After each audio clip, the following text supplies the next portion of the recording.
Essays on Untouchables and Untouchability, Religious, by Babasaheb Ambedkar. Chapter 4, Part 6. Does the Indian Christian community count in India? What importance, what influence does it have in settling the affairs of the country? It ought to have importance and influence both in the country and society. It is undoubtedly the most educated and enlightened community in India. Not only the percentage of literacy among Indian Christians is relatively larger than in many other communities in India, but the university graduate, doctors, lawyers are far in excess than can be found in communities which are vastly superior to them in number. Not only the men are educated, but the women are also educated. With all this light and learning, the Christians as a community, it must be said, counts for very little, if at all, in the affairs of India. There may be a difference of opinion on this, but this is the conclusion I have arrived at after as close and as impartial a study as I have been able to make. My opponent might say that I am mistaken or that I am misrepresenting, but I take comfort in the fact that there are some Indian Christians who share my view and also my regret. Here are two letters which I take from Young India. The first is an Indian Christian who wrote to Mr. Gandhi and published in the Young India August 25th, 1921. This is what he says. I am sorry to say that you do not take us Indian Christians as the people of India, as I have seen so many times Young India mentioning Muslims, Hindus, Sikhs, etc., but omitting the Christians. I should like you to believe that we Indian Christians are also people of India and take much interest in India's own affairs. The following is the comment made by Mr. Gandhi on this letter. He says, I assure the correspondent and other Indian Christians that non cooperation is no respecter of creeds or races. It invites and admits all to its fold. Many Indian Christians have contributed to the Tilak Swaraj Fund. There are some noted Indian Christians as non cooperators in the front rank. There is constant mentions of Muslims and Hindus as they have hitherto regarded one another as enemies. Similarly, there has always been some cause when any race has been specially mentioned in these columns. Apart from the question whether it is true that many Indian Christians have contributed to the Tilak Salwaj Front and whether it is true or not that noted Christians were front rank non cooperators, the answer given by Mr. Gandhi to the main question of the correspondent is incorrect, if not misleading. If Muslims are mentioned only because they regard the Hindus as their enemies, why were Sikhs mentioned? Surely they do not regard the Hindus as their enemies. Why were they mentioned? The Sikhs were not only mentioned but were treated as an important party without whose active cooperation it was felt that the struggle for Swaraj could not be carried on. And be it remembered that the cooperation given by the Sikhs was not given unconditionally. As it is well known, the Sikhs had put down two conditions in return for their cooperation. One condition was that in designing a national flag for India, the Sikh color, which they said it was black, should find a place in it. Their second demand was that they should be guaranteed by the Congress representation in the legislature. It is thus clear the Sikhs were not mentioned but placated, but the Christians were not even mentioned.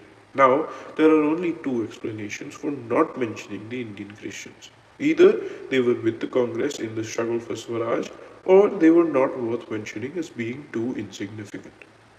That they were not with the Congress in the struggle for Swaraj cannot be gainsaid. The following letter, written by an Indian Christian, written to the editor of the Indian Social Reformer and reproduced in the Young India, expresses the attitude of the Indian Christians to Swaraj. We have positive evidence to show that as early as the second century of Christian era, there were Christian settlements in India. Such being the case, Christians in India can claim to have had existed in India some centuries earlier than the very birth of Islam. How come it then that the Indian Christian born and bred on the soil of India and of ancestry purely Indian has not learned to cherish the ancient history of this country, its culture, and to look upon its people, however different in their religious persuasions, as his bone and as his flesh? Whence is it that, unlike him, Hindu or Mohammedan fellow citizens, he has not watched for, aspired to, or eagerly welcomed every stage that adds a cubit to the cultural, social, or political stature of his motherland? Why is it that Vande Mataram is a national outpouring of the Hindus and Mohammedans only, until now ignored by the Indian Christian? Again, how come it that both Hindus and Mohammedans regard the Indian Christian sentiment towards their aspirations as lukewarm, if not positively hostile? And conversely, why is it that the ever growing height of the national spirit in India makes the Indian Christian feel dwarfed and helpless and suspicious of his security in the future?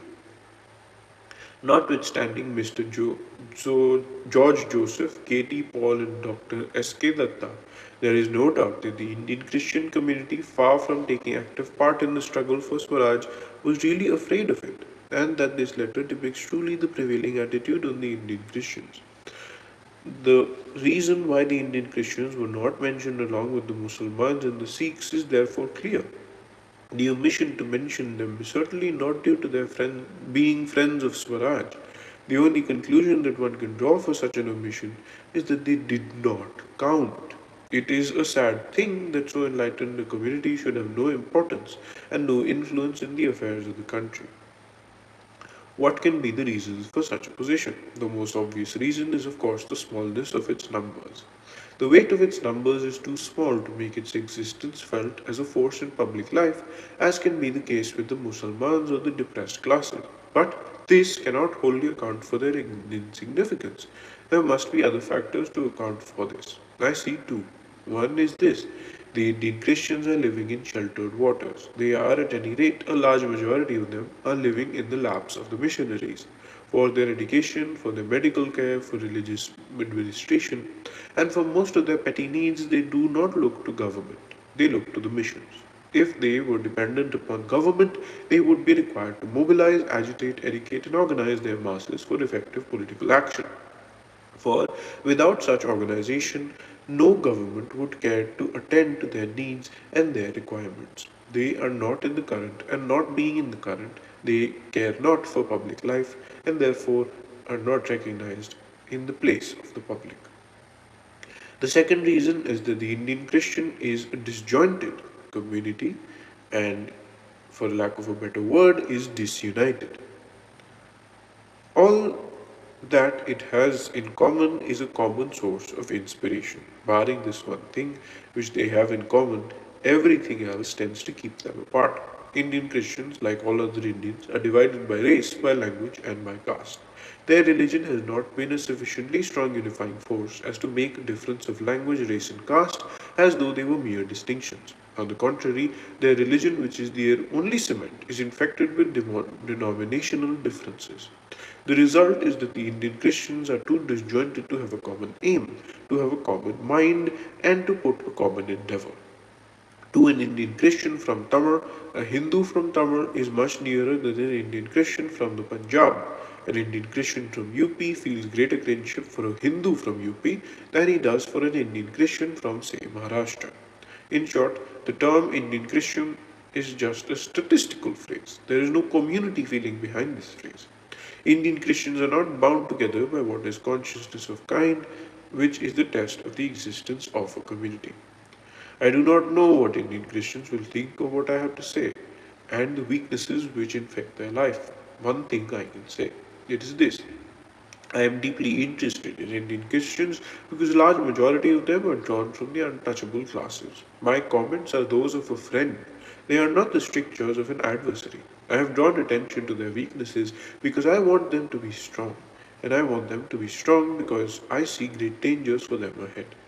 They have to reckon with the scarcely veiled hostility of Mr. Gandhi to Christianity, taking its roots in the Indian social structure.